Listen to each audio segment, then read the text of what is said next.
Welcome to Armored Echoes. This is not a channel for light history or simplified timelines. This is where war is remembered as it truly was: loud, brutal, strategic, and deeply human. Here, we don't just recount battles. We excavate the echoes left behind in steel, ash, and memory.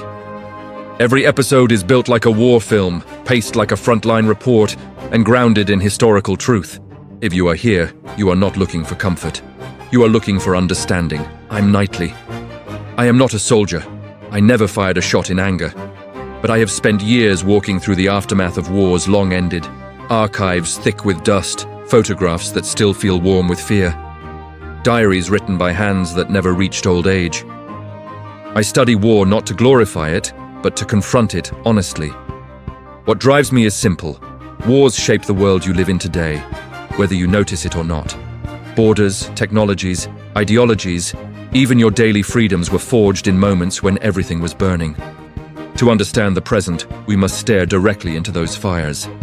This is Armored Echoes, and I will be your guide through history's most violent turning points. What if I told you that World War II was already lost years before the first bomb fell on Berlin? What if the deadliest war in human history was not decided by heroism or genius generals, or even battlefield victories, but by factories, ideology, silence, and decisions made in quiet rooms long before the shooting started? More than 70 million people died. Entire cities vanished. Empires collapsed. And yet, most people misunderstand why it happened, how it escalated so fast, and what truly decided its outcome. This was not just a war of nations, it was a war of systems, a war of beliefs. A war where the line between civilian and soldier was erased. Tonight, we are not starting with tanks or explosions. We are starting with the ideas that made them inevitable. Because once you understand why World War II began, you will never see modern history the same way again.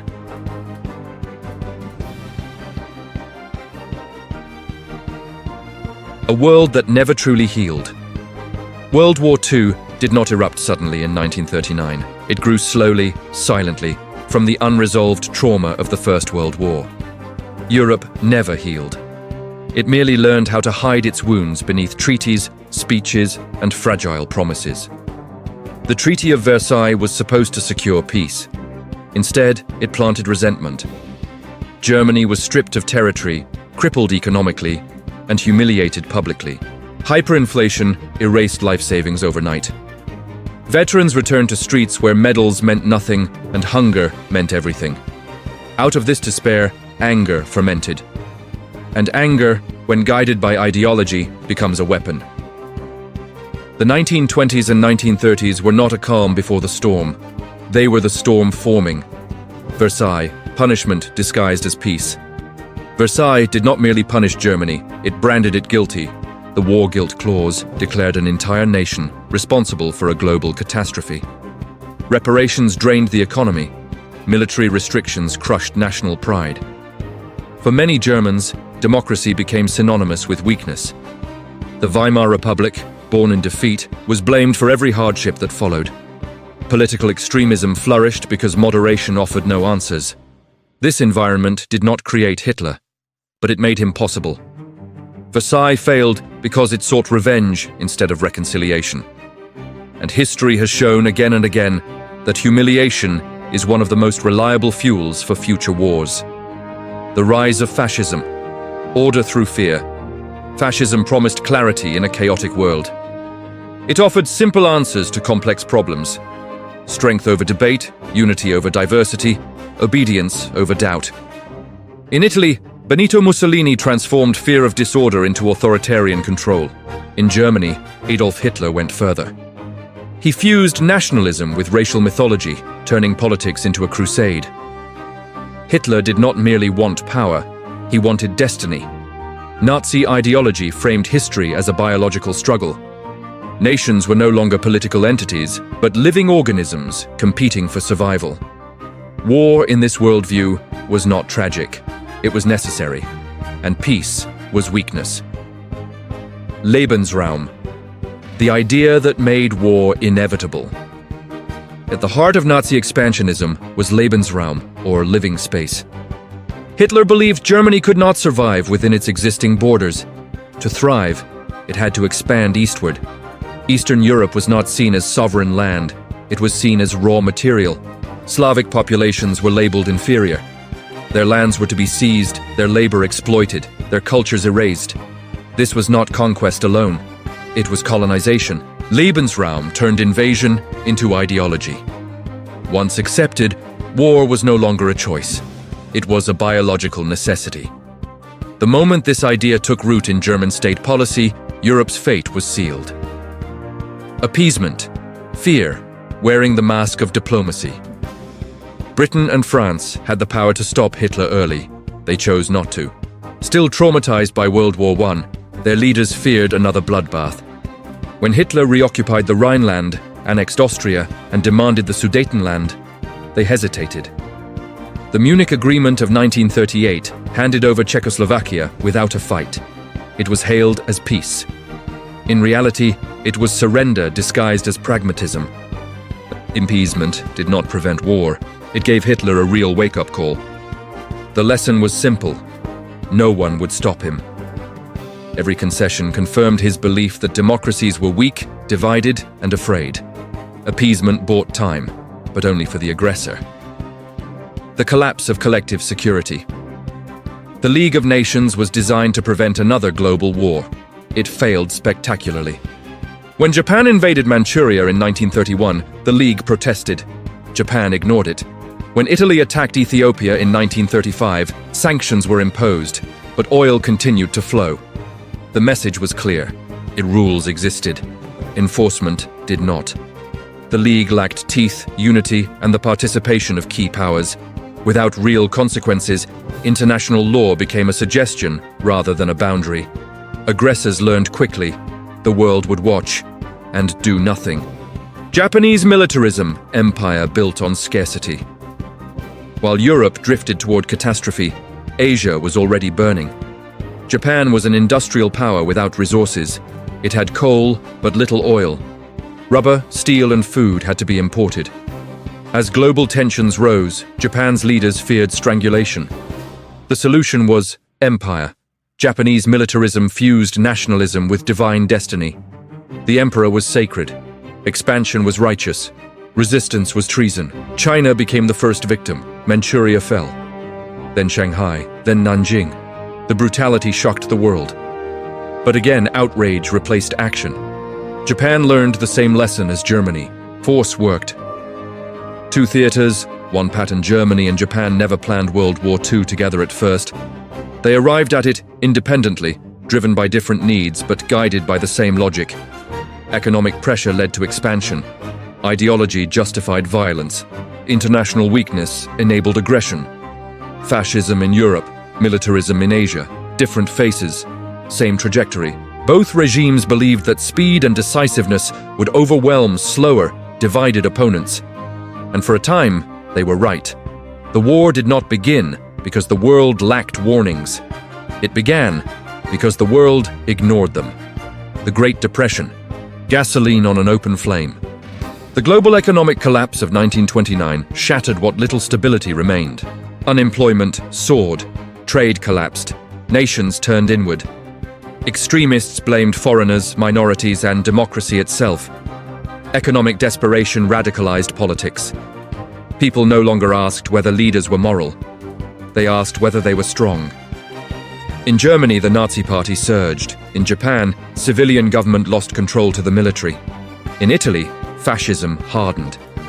The Depression did not cause World War II, but it removed every barrier that might have prevented it. The illusion of distance. Perhaps the most dangerous belief of the 1930s was this: that war could be contained, that Europe's problems were Europe's alone, that Asia's violence was distant and irrelevant. This illusion shattered in 1939. But by then, the machinery of war was already moving. Treaties had failed. Diplomacy had retreated, and ideology had replaced reason. The world was no longer sliding toward war. It was accelerating. By the late 1930s, the battlefield was already prepared, not with trenches or tanks, but with ideas, fears, and unchecked ambition. The question was no longer if war would come. only who would be forced to fight it. In the next chapter, we will meet the forces that would collide on a global scale. The uneasy alliances, the reluctant partners, and the nations that would reshape history together, even as they distrusted one another deeply. Because World War II was not just a clash of armies, it was a collision of worlds.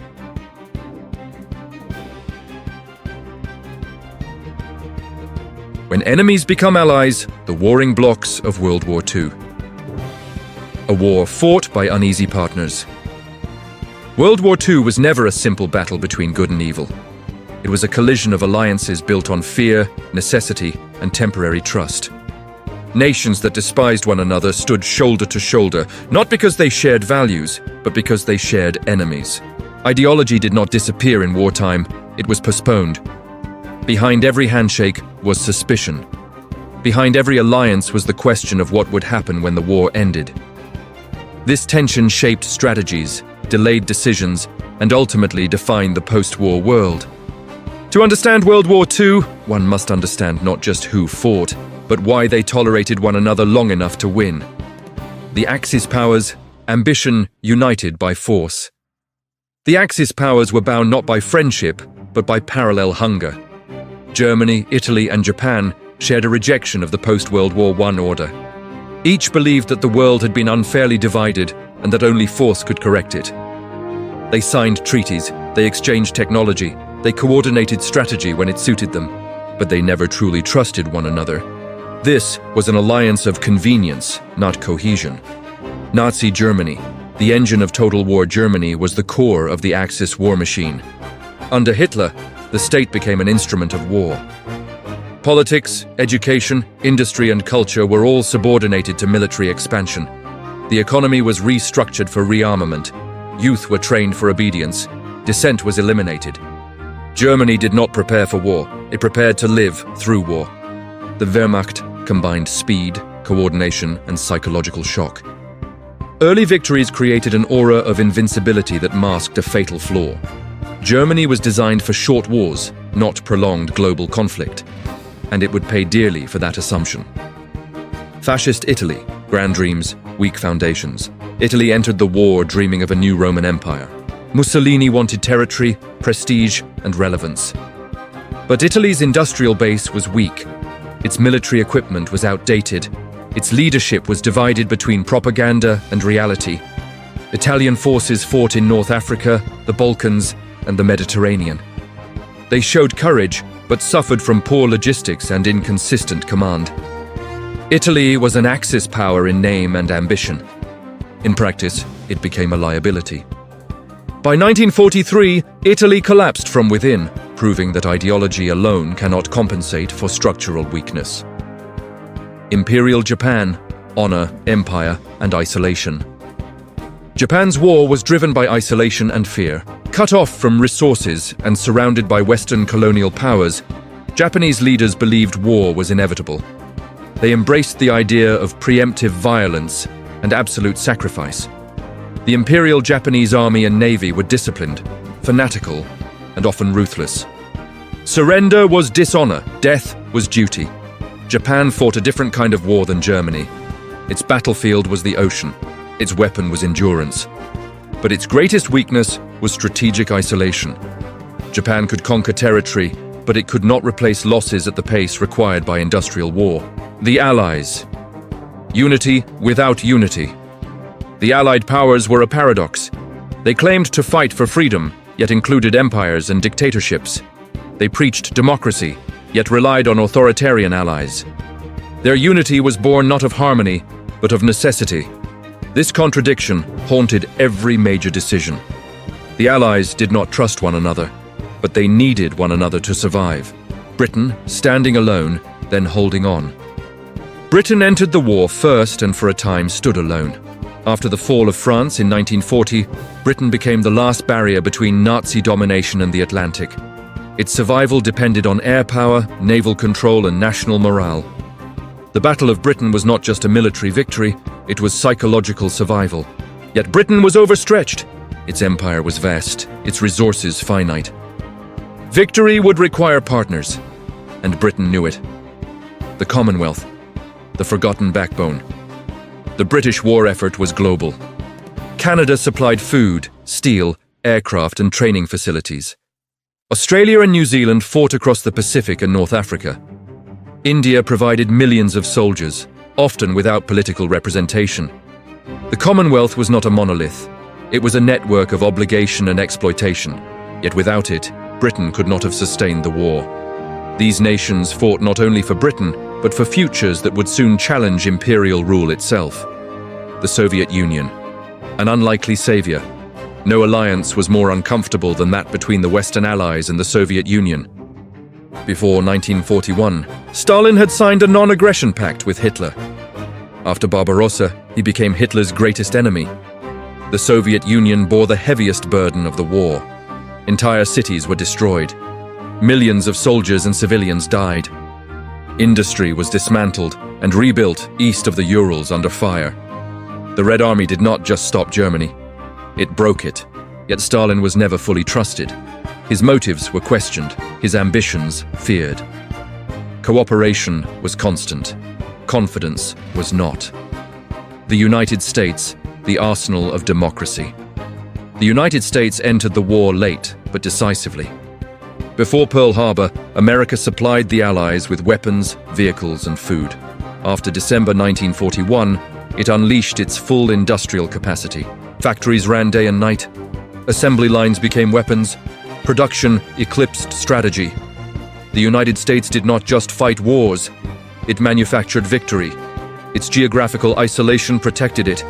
Its economy empowered it. And its entry transformed a desperate struggle into a war of attrition the Axis could never win. China, the ally that bled in silence. China fought World War II longer than any other major power. Since 1937, Chinese forces resisted Japanese invasion under brutal conditions. Cities fell, civilians suffered. Famine and massacres became routine. China's war drained Japan's manpower and resources, limiting its ability to fight elsewhere. Yet China received limited recognition and inconsistent support. It was an ally in blood, but often an afterthought in strategy. The resistance. War from the shadows, beyond armies and flags. There was another force at work. Resistance movements operated across occupied Europe and Asia. In France, Poland, Yugoslavia, and beyond, civilians became fighters. They sabotaged railways, gathered intelligence, sheltered fugitives, spread fear behind enemy lines. In Vietnam, the Viet Minh exploited the collapse of colonial power during the Japanese occupation, preparing for a struggle that would outlast the war itself. These fighters did not win the war alone, but they made occupation costly, and they ensured that control was never complete. Friends of necessity, rivals by nature. The Allied coalition was powerful precisely because it was unnatural. Capitalists and communists, empires and colonies, democracies and dictatorships, all fighting under one banner, while planning for a future where that banner would be torn apart. Victory required cooperation. Peace would test it. The alliances of World War II were not built to last, they were built to survive. With the sides drawn and the world divided, war moved from ideology to action. The next phase would reveal how strategy, speed, and shock reshaped entire continents in months. How armies moved faster than history had ever seen, and how early victories planted the seeds of eventual defeat. In the next chapter, we enter the battlefield itself. The age of Blitzkrieg begins.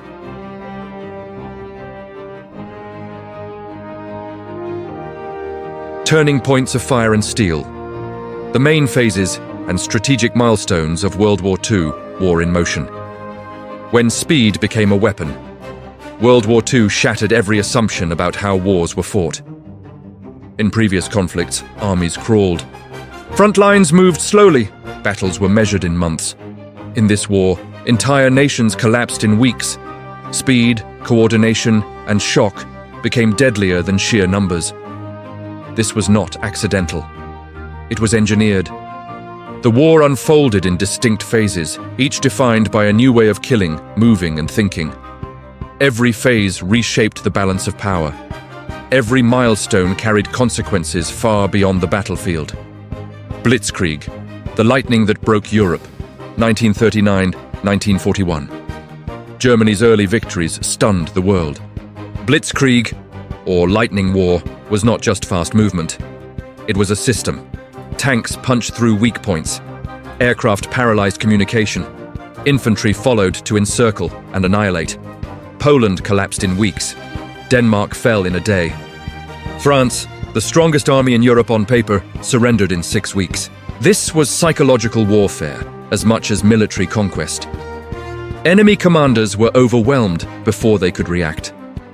Civilian populations panicked. Governments collapsed from shock. Blitzkrieg proved that modern war would not wait for tradition, and Europe paid the price for not adapting sooner, the fall of France. A strategic earthquake. France did not lose because it lacked courage. It lost because it prepared for the last war, not the next one. The Maginot Line stood silent as German forces surged through the Ardennes, a route French planners considered impassable. Tanks moved where doctrine said they could not.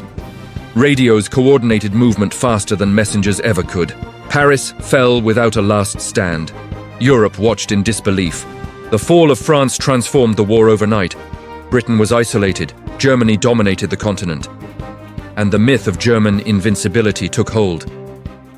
But myths do not win wars forever. The Battle of Britain.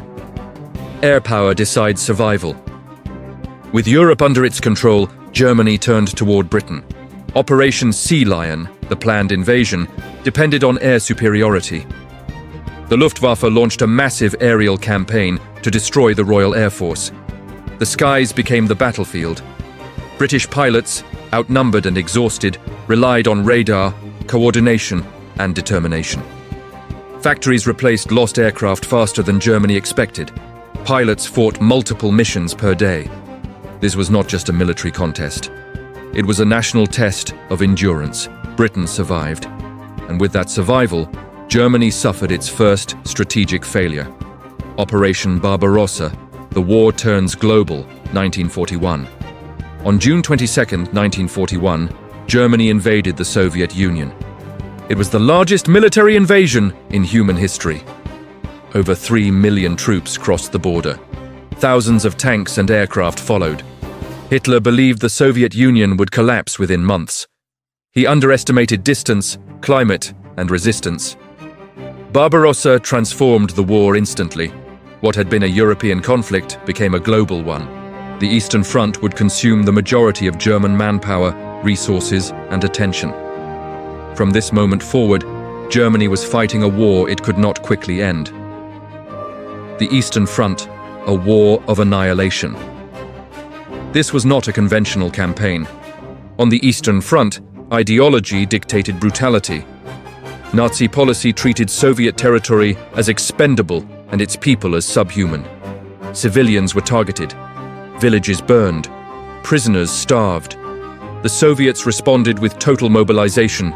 Factories were dismantled and moved east. Civilians became soldiers. Winter became a weapon. This was war stripped of restraint. A contest measured not in territory, but in survival. And it would define the outcome of the entire conflict. The Pacific ignites, Pearl Harbor, and total expansion, 1941-1942. While Germany surged east, Japan struck south and east. On December 7, 1941, Japanese aircraft attacked Pearl Harbor. The goal was not conquest, but paralysis. Japan needed time to seize territory and resources. The attack succeeded tactically. It failed strategically. The United States entered the war united and furious. Within months, Japan captured vast territory across Southeast Asia and the Pacific. The speed mirrored blitzkrieg. The confidence felt absolute. But Japan had awakened an industrial giant. Island hopping, war across the ocean.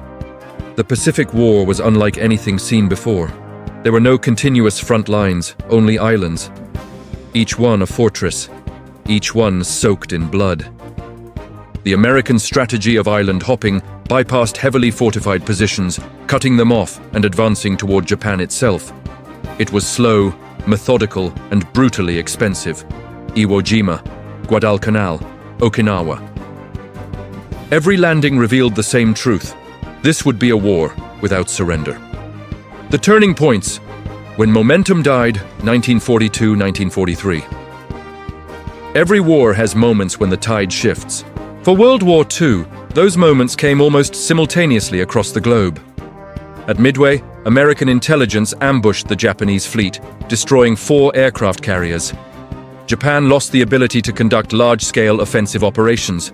At El Alamein, British forces halted German expansion in North Africa. But the true turning point lay in the ruins of a city on the Volga, Stalingrad.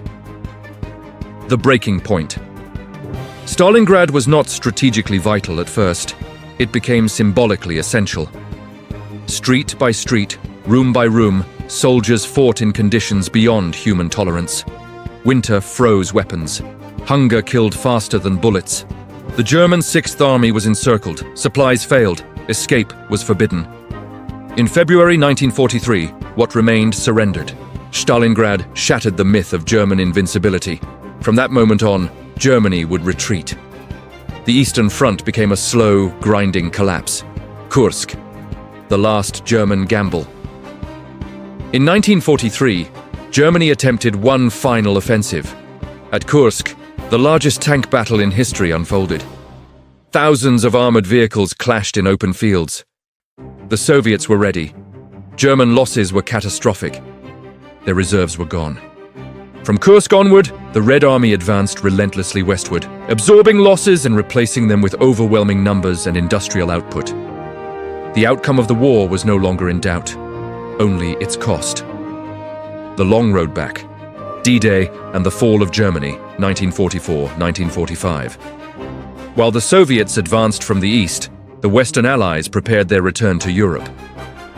D-Day was not a battle, it was a logistical miracle. On June 6, 1944, over 150,000 troops landed in Normandy. Airborne forces dropped behind enemy lines. Artificial harbors were constructed under fire. It worked. Germany now fought on 2 collapsing fronts. Berlin, the end in ruins. By 1945, Germany was finished. Cities lay in ruins. Fuel was gone, air superiority lost, Soviet forces closed in on Berlin. The final battle was savage and desperate. Civilians hid in basements as artillery leveled entire districts. Hitler committed suicide. Germany surrendered. Europe's war was over. Phase 6. The atomic ending, Japan and the end of the war. Japan continued to fight. Despite overwhelming losses, surrender was unthinkable. Plans were made for an invasion that would cost millions of lives. Then, atomic weapons changed history. Hiroshima, Nagasaki. The destruction was absolute. The implications, permanent. Japan surrendered in September 1945. World War II ended not with victory parades, but with a new fear. Humanity had learned how to destroy itself completely. The guns fell silent. But the consequences were just beginning. In the next chapter, we will confront the true cost of this war. Not in strategies or victories, but in bodies, cultures, and lives erased. Because to understand World War II fully, we must face its brutality without looking away.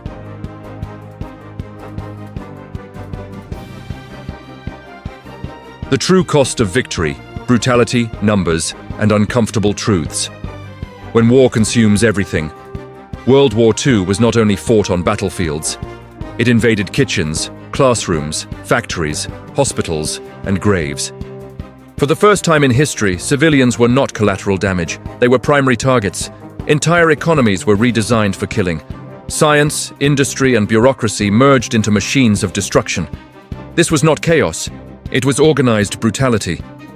And the numbers tell a story so vast that the human mind struggles to comprehend it. The deadliest conflict ever recorded. Between 70 and 85 million people died during World War II. That number alone is almost meaningless without context. It represented roughly 3% of the world's population at the time. Never before had humanity killed itself at such scale, with such efficiency, across so many continents, in such a short span of time. But these were not abstract figures. They were families erased, cities emptied, generations lost. Civilian death becomes the norm. In previous wars, soldiers made up the majority of casualties. In World War II, civilians paid the highest price. Strategic bombing campaigns targeted cities. Blockades starved populations. Occupations bred famine and disease. In Germany and Japan, urban centers were reduced to ash. In Eastern Europe and China, civilians died not only from bombs, but from executions, forced labor, and hunger. War no longer stopped at the front line. There was no safe rear. The Eastern Front, where numbers lost meaning. The Eastern Front alone accounted for over half of all wartime deaths. The Soviet Union lost an estimated 24 million people. Soldiers died by the millions, but civilian deaths were even higher. Cities like Leningrad endured sieges measured in years. Starvation became routine. China lost approximately 20 million people, many of them civilians. Massacres, scorched earth policies, and famine ravaged entire regions. Poland lost 17% of its population, the highest proportional loss of any nation. These were not accidents of war. They were consequences of ideology and occupation. Total war, when industry becomes a weapon. World War II was an industrial war on an unprecedented scale. Factories once built to produce cars, appliances, and tools were converted into engines of destruction. Assembly lines became weapons. The United States produced nearly 300,000 aircraft. At peak output, a new plane rolled off the line every 5 minutes. The Soviet Union manufactured over 119,000 tanks, many of them the legendary T-34. Germany, despite early technological superiority, could not match Allied production. This was not a war of tactics alone. It was a war of factories, steel, oil, and labor, and industry decided its outcome. Forced labor and enslavement millions were dragged into the war against their will. Nazi Germany relied heavily on forced labor. Civilians from occupied Europe were transported to work in factories under brutal conditions. Malnutrition, exhaustion, and abuse were common. In Asia, Japan forced civilians and prisoners of war into labor camps. Infrastructure was built with human lives as disposable tools. War economies thrived on suffering. Efficiency was measured in output, not survival. Unit 731. Science without humanity. Perhaps nowhere was the marriage of science and cruelty more evident than in Unit 731. Operated by the Imperial Japanese Army in occupied China, Unit 731 conducted experiments on living humans. Victims were infected with plague, frostbite was induced to study tissue decay, and weapons were tested on bound prisoners. There was no anesthesia. There were no records kept for justice. After the war, many perpetrators avoided trial in exchange for their research data. This was not madness. It was methodical. And it revealed how easily morality collapses when knowledge becomes power without accountability. Cultural destruction, erasing memory itself. World War II destroyed more than lives. Historic cities were leveled. Ancient cathedrals burned. Libraries vanished. Museums were looted systematically. The Nazis orchestrated one of the largest art thefts in history, seizing cultural treasures across Europe. Many remain missing to this day. Bombing campaigns obliterated centuries of architecture in Dresden, Warsaw, Tokyo, and countless others. Culture, like life, was expendable. Women in the machinery of war transformed the role of women globally. In the Soviet Union, women served as snipers, pilots, medics, and partisans. Some flew outdated aircraft on night bombing missions, cutting engines to glide silently toward targets. In the United States and Britain, women filled factories, shipyards, and laboratories. They welded hulls, assembled bombs, and built aircraft. This was necessity, not progressivism. But the effect was irreversible. When the war ended, women had proven that capability had nothing to do with gender. Famine as a weapon hunger became a silent killer. Blockades cut off food supplies, occupations stripped regions of resources. In some areas, starvation was deliberate. In Vietnam, Japanese requisitioning and French colonial mismanagement contributed to the 1945 famine, killing over 1 million people. In Leningrad, families survived on wallpaper paste and sawdust bread. Starvation left no visible battlefield scars, only empty cities. Numbers, that still haunt history. The largest battle, Stalingrad, with approximately 2 million casualties. The largest tank battle, Kursk, involving over 6,000 tanks. The largest amphibious landing, Normandy, with over 150,000 troops on the first day. The most destructive weapons, atomic bombs, introducing humanity to instant mass annihilation. These are not records to celebrate, they are warnings. The illusion of precision.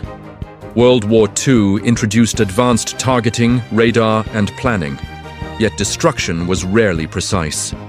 Firebombing of Tokyo killed more people in one night than either atomic bomb. Dresden burned in a firestorm that remains ethically debated.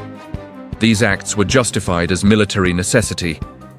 History continues to ask whether necessity absolves devastation. Transition to the next chapter. By 1945, the world lay broken, but from the ruins emerged new rules, new borders, and new fears. Humanity stood at a crossroads, forced to decide whether it had learned anything from the carnage it unleashed. In the next chapter, we will explore what World War II left behind. Not just scars, but structures. Not just grief, but a new global order that still governs our lives today.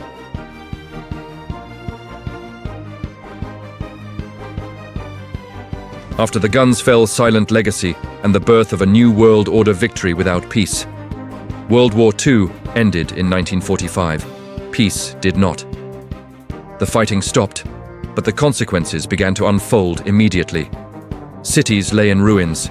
Millions were displaced. Entire political systems had collapsed. The world that emerged from the war was not repaired. It was redesigned. This was not a return to normalcy. It was a reset. The legacy of World War II is not confined to memorials or history books. It is embedded in borders, laws, technologies, and fears that still shape the modern world. Nuremberg and Tokyo. Justice on trial.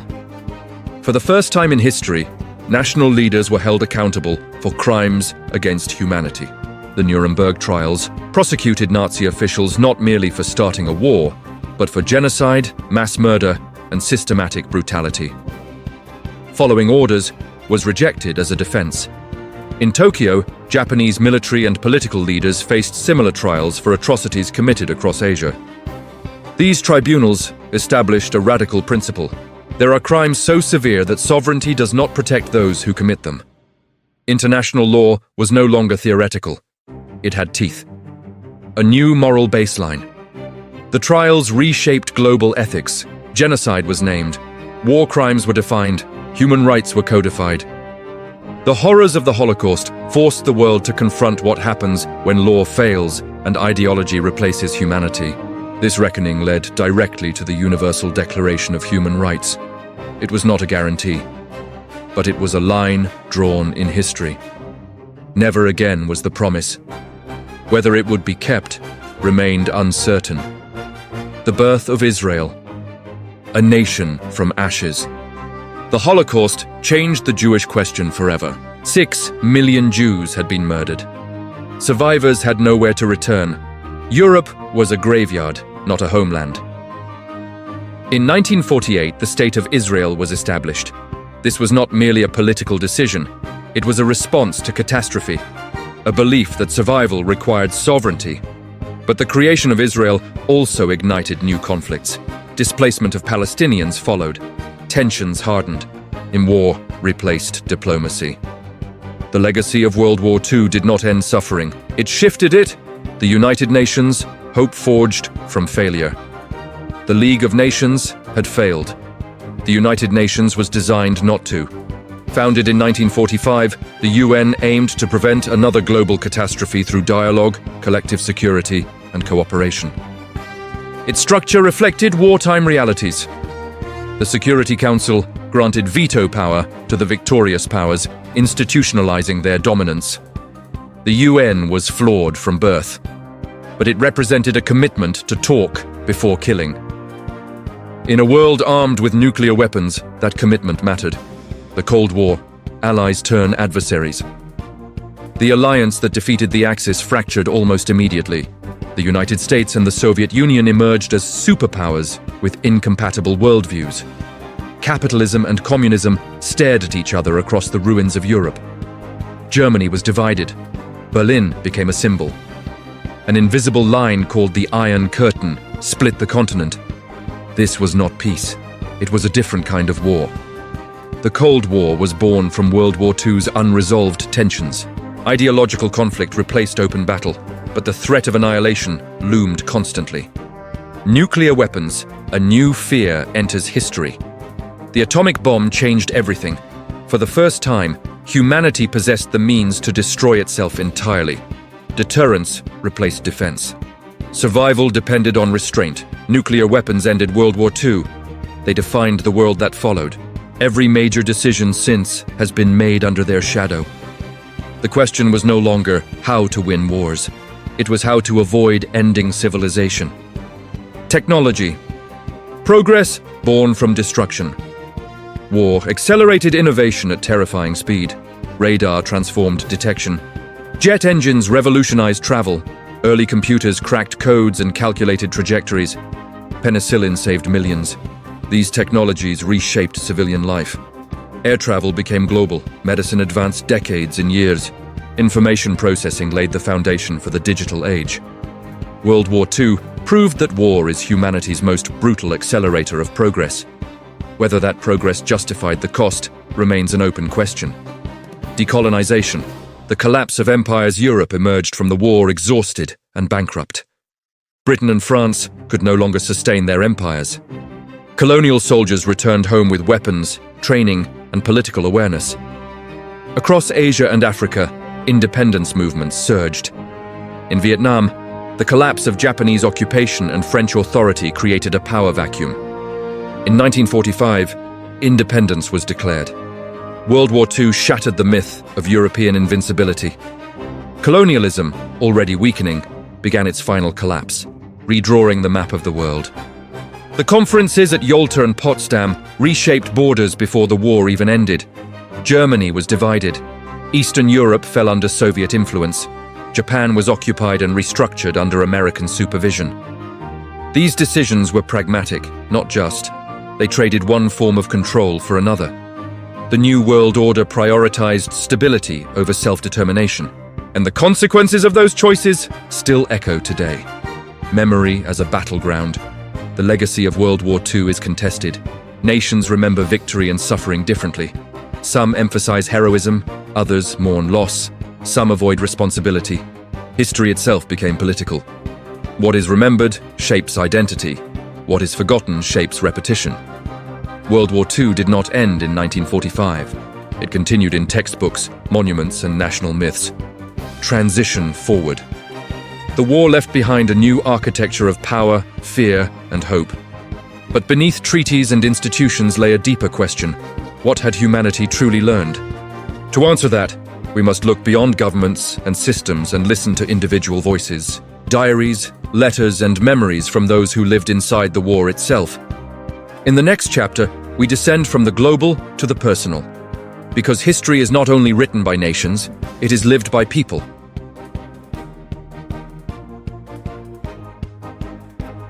When numbers stop being abstract. World War II.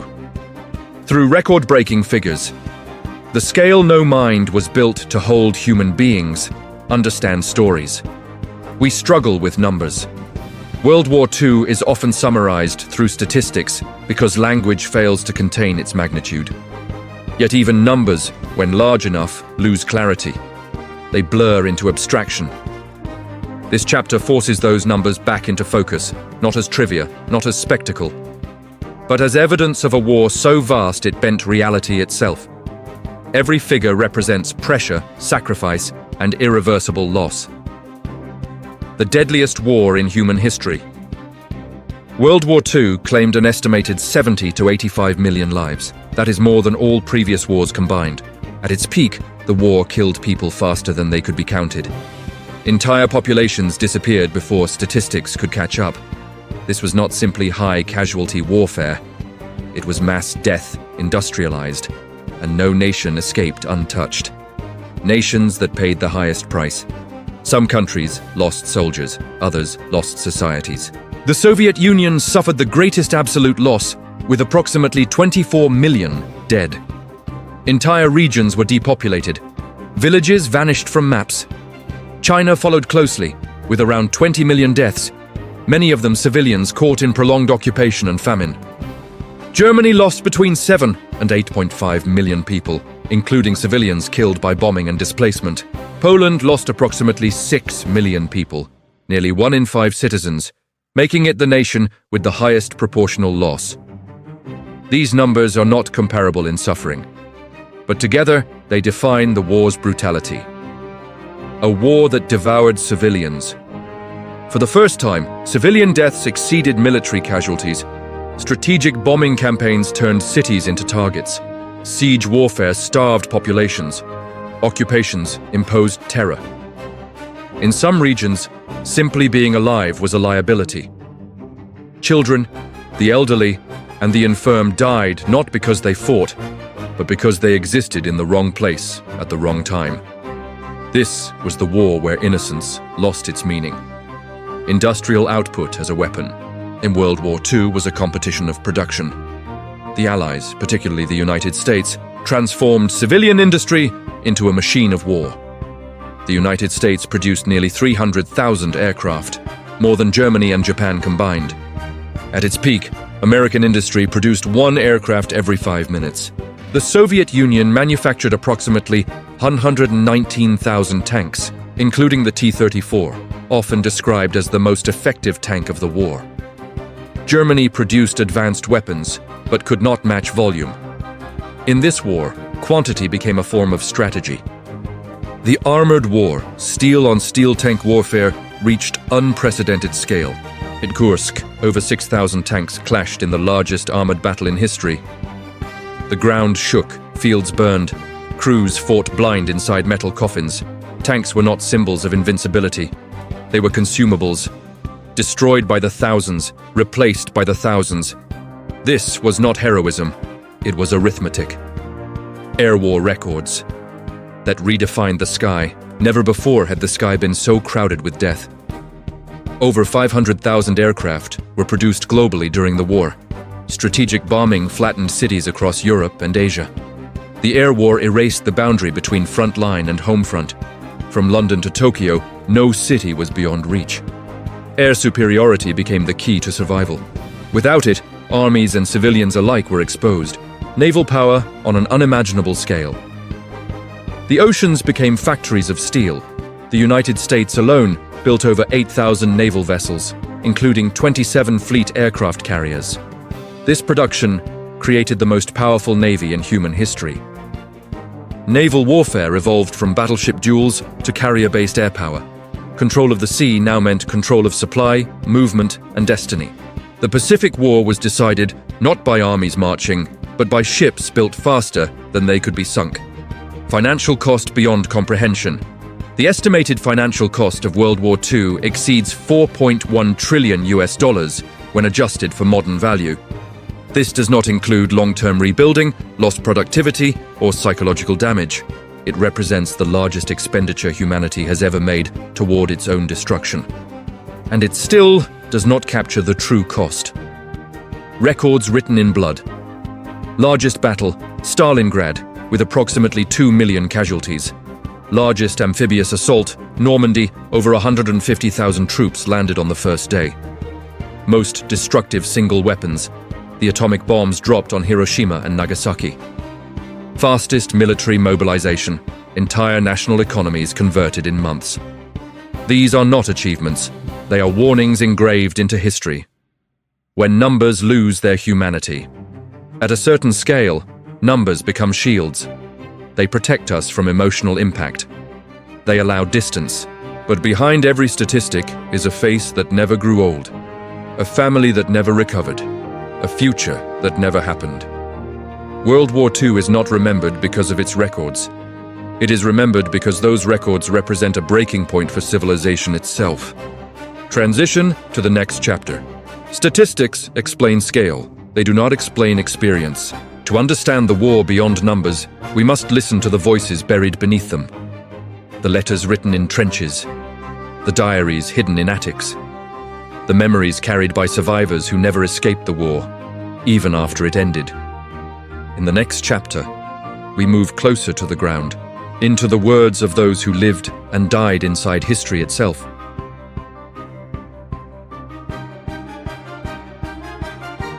Voices from beneath the ruins.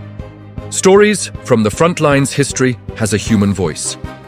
Wars are remembered through maps, arrows, and numbers. But wars are lived through fear, hunger, exhaustion, and hope. World War II was experienced one heartbeat at a time by ordinary people trapped inside extraordinary violence. Their voices rarely appear in official reports, yet without them, history becomes hollow. This chapter is not about strategy. It is about survival. These are not speeches, they are whispers pulled from the ground. The hidden room in Amsterdam. Anne Frank. Anne Frank was 13 years old when she went into hiding. Her world shrank to a few rooms above a warehouse in Amsterdam. Outside, the city moved on. Inside, time froze. Anne did not write about battles or politics. She wrote about boredom, fear, arguments, and dreams. She wrote about becoming herself while the world tried to erase her. Her diary is not powerful because it describes death. It is powerful because it describes life continuing in defiance of it. "I still believe," she wrote, "that people are truly good at heart." Anne did not survive the war. Her words did. Stalingrad. Hell without metaphor. Stalingrad was not a battle. It was a condition. Soldiers on both sides described it as a descent into something beyond fear. Buildings became tombs. Rubble became shelter. The dead froze where they fell. A German soldier, Wilhelm Hoffmann, wrote in his diary in December 1942, "We are freezing, starving, and losing hope. Horses are gone, we eat anything that once lived." There was no retreat, there was no rescue. Stalingrad stripped war of illusion. It revealed only endurance and despair. On the other side of the Volga. For the Soviet soldiers defending Stalingrad, surrender was not an option. Sniper Vasily Zaitsev, who would later be credited with over 200 confirmed kills, described the city as a place where survival depended on patience and silence. "There is no land for us beyond the Volga," he said. That sentence was not propaganda, it was geography. Behind them lay the river, beyond it, nothing. The weight of command. Eisenhower's letter. Leadership in war is often portrayed as confidence. In reality, it is doubt carried quietly. Before D-Day, General Dwight D. Eisenhower wrote a letter he never intended to send. It was a statement accepting full responsibility if the invasion failed. He did not blame weather. He did not blame intelligence. He blamed himself. The invasion succeeded. The letter remained in his pocket. It stands as evidence that even victory begins with fear. Zhukov and the price of Ground Marshal Georgy Zhukov was known for brutality and effectiveness. He commanded massive offensives that pushed the German army back toward Berlin. His strategies worked. They also consumed lives at staggering rates.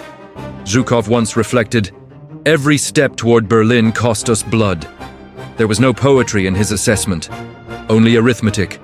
For the Soviet command, victory was not cheap. It was paid in human currency. Letters that never reached home. Millions of soldiers wrote letters they would never finish. Some spoke of boredom, others of longing. Many avoided truth to protect those waiting at home. Censors removed despair, but fear leaked through anyway. A soldier on the Eastern Front wrote simply, "If I return, I will never be the same." Most did not return. Their letters remain as fragments of interrupted lives. The Pacific, a different kind of silence. In the Pacific, death often came without warning. Jungle warfare erased visibility. Heat rotted bodies. Disease killed quietly. American Marines described islands where the ground itself seemed hostile. Japanese soldiers fought without hope of rescue or surrender. One Marine wrote, "The enemy does not fear death.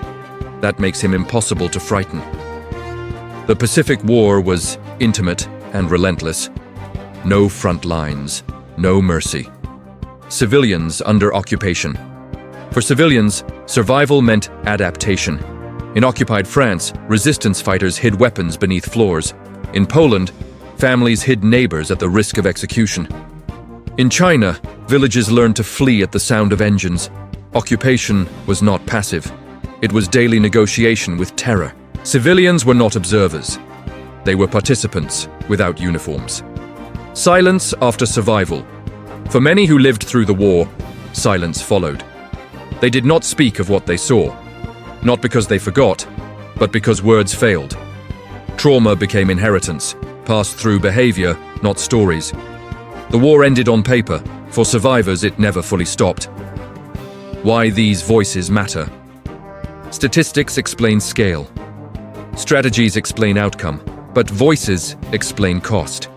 They remind us that history is not an abstract process. It is experienced by individuals who did not know how it would end. Their words are not lessons. They are warnings. These voices echo long after the guns fall silent.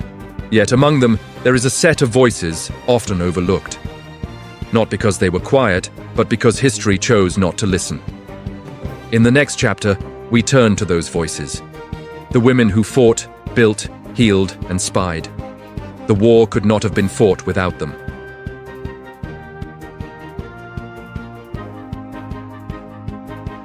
Steel Roses. In a world at war, the role of women in World War II. War did not ask for permission. World War II did not wait for societies to be ready. It consumed everyone. As millions of men were sent to the front lines, a vacuum opened behind them. Factories fell silent, hospitals emptied, fields went untended, intelligence networks collapsed. Into that vacuum stepped women, not as symbols, not as exceptions, but as necessities. The war did not empower women out of ideology, it empowered them out of desperation. From home to front line. For the first time on a global scale, women crossed boundaries that had been guarded for centuries. They flew aircraft, they fired rifles, they decoded messages, they welded warships. In many nations, women were no longer helping the war effort. They were the war effort. And once that door was forced open, it would never fully close again. The Soviet Union, women who fought to kill. No country placed women closer to combat than the Soviet Union. Facing existential annihilation, the USSR mobilized every capable body. Over 800,000 women served in uniform. Many fought on the front lines. Female snipers, pilots, tank drivers, and medics became commonplace. They were not mascots. They were lethal. The Red Army did not ask whether women belonged in combat. It asked whether they could survive it. Lyudmila Pavlichenko. Death with a name. Lyudmila Pavlichenko was a sniper. By the end of the war, she had 309 confirmed kills, making her the most successful female sniper in history. She fought in Odessa and Sevastopol, enduring constant bombardment and relentless pressure. Her presence alone altered enemy behavior. When she later toured the United States to advocate for a second front, reporters asked about her appearance. She replied, "Gentlemen, I am 25 years old and I have killed 309 fascist occupiers. Don't you think you've been hiding behind my back for too long?" Her words carried the weight of a battlefield. The Night Witches, fear without sound. Perhaps no unit captured imagination like the 588th Night Bomber Regiment, known to the Germans as the Night Witches. These women flew outdated wooden biplanes, often without radios or armor. To attack, they cut their engines and glided silently toward targets at night. German soldiers described the sound as a whisper before impact. They flew multiple missions per night. They suffered heavy losses. They refused to stop. Technology failed them. Courage did not.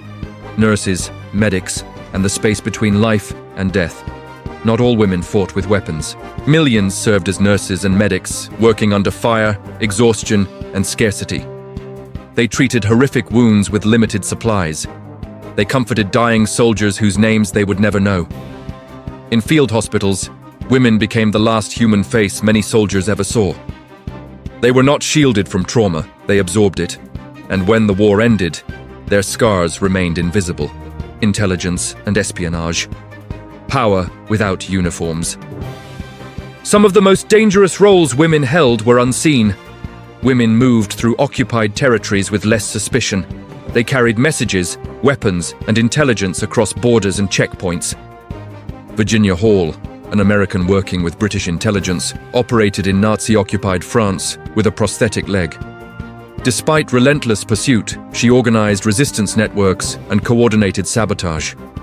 The Gestapo called her the most dangerous of Allied spies. She survived the war. Many like her did not. The home front, factories of steel and resolve. In the United States and Britain, women replaced men in industry almost overnight. They built aircraft, tanks, ships, and ammunition.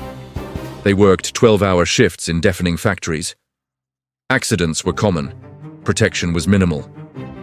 The image of Rosie the Riveter symbolized this transformation, but Rosie was not propaganda. She was reality. By war's end, millions of women had mastered skills once declared beyond them. Society would struggle to put them back in place. War and the price. Women paid. The war empowered women, but it also exploited them. Many were dismissed when soldiers returned. Others were pressured to forget their service. Combat veterans were celebrated. Female veterans were sidelined. In occupied regions, women suffered sexual violence, forced labor, and exploitation that went unrecorded for decades. Recognition lagged behind reality. History remembered the war as masculine. The truth was far more complex. A transformation that could not be undone. World War II changed how societies viewed women, not immediately, not evenly, but permanently. Women had proven capability under the most extreme conditions imaginable. The argument against equality lost credibility. The war did not complete the struggle for women's rights. It detonated it. From that moment forward, the question was no longer whether women could do these roles. It was why they were ever denied them. Women reshaped the war. The war reshaped women. But even as individuals broke barriers, the world itself was being redrawn at a scale unseen in history. Borders shifted, nations collapsed, new powers rose. In the next chapter, we step back once more to see how World War II rewrote the map of the world and planted the seeds of the conflicts that followed.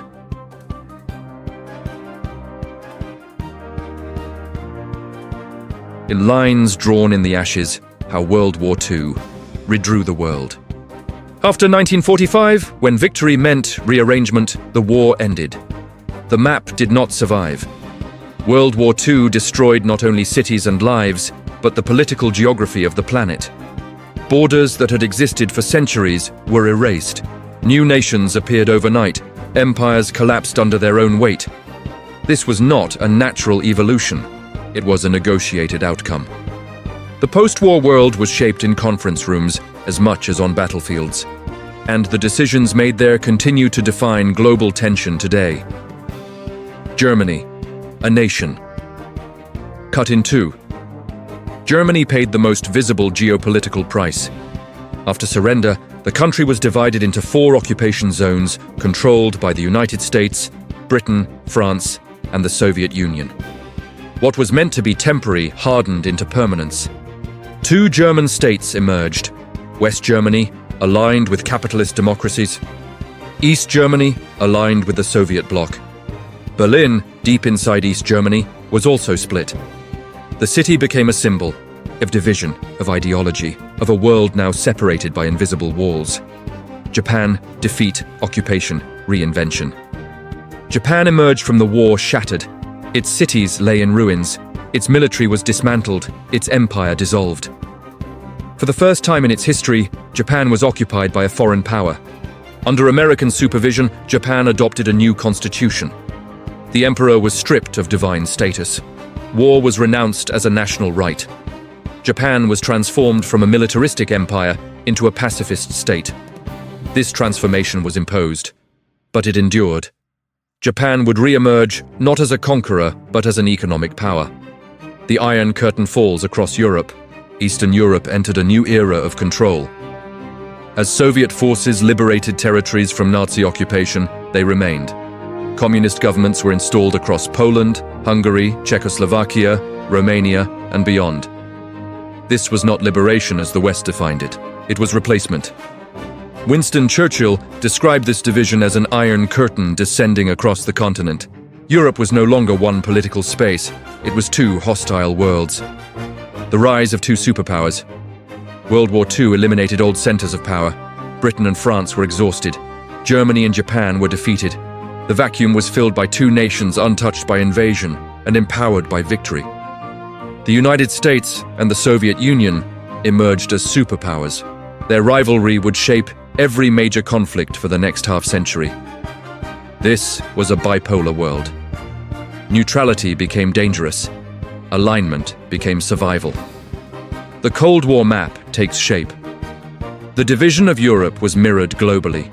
Military alliances formed. Economic systems competed. Proxy wars erupted in regions far from Washington and Moscow. Borders were no longer just geographic, they were ideological. A country's position on the map determined its fate. World War II had ended one global conflict. It had ignited another. The collapse of colonial empires, European empires could no longer sustain control. The war had drained their resources and shattered the myth of invincibility. Colonial soldiers returned home with combat experience and political awareness. Across Asia and Africa, independence movements surged. India moved toward independence. Indonesia declared sovereignty. Vietnam proclaimed independence in 1945. Colonial borders began to dissolve, not peacefully, but inevitably. The Middle East, a region transformed. The creation of Israel in 1948 reshaped the Middle East. Boundaries drawn by colonial powers collided with ethnic, religious, and historical claims. Refugee crises emerged almost immediately. The region entered a cycle of conflict rooted in post-war decisions. World War II did not invent Middle Eastern instability, but it crystallized it. Population movements without precedent. The war displaced over 40 million people. Borders shifted, and populations were forced to move with them. Germans fled or were expelled from Eastern Europe. Survivors of genocide sought new homes. Refugees became a permanent feature of global politics. The map changed. People paid the price. Asia after empire. Japan's defeat collapsed its empire overnight. Korea was divided. China descended into civil war. Southeast Asia re-evaluated colonial rule. The Pacific War had ended European dominance in the region. Asia would no longer be shaped solely from abroad. The consequences of that shift are still unfolding. A world rearranged, not stabilized. The post-1945 map was not a solution. It was a compromise. Borders drawn for convenience often ignored history and identity. Stability was prioritized over justice. World War II created a new order. It did not create peace. Closing transition toward conclusion. By 1945, the world stood transformed. Empires were gone. New powers rose. Old conflicts were frozen, not resolved. The war had ended, but its geography continued to dictate destiny. In the final chapter, we will step back once more. To confront what all of this means, not for nations, but for humanity itself.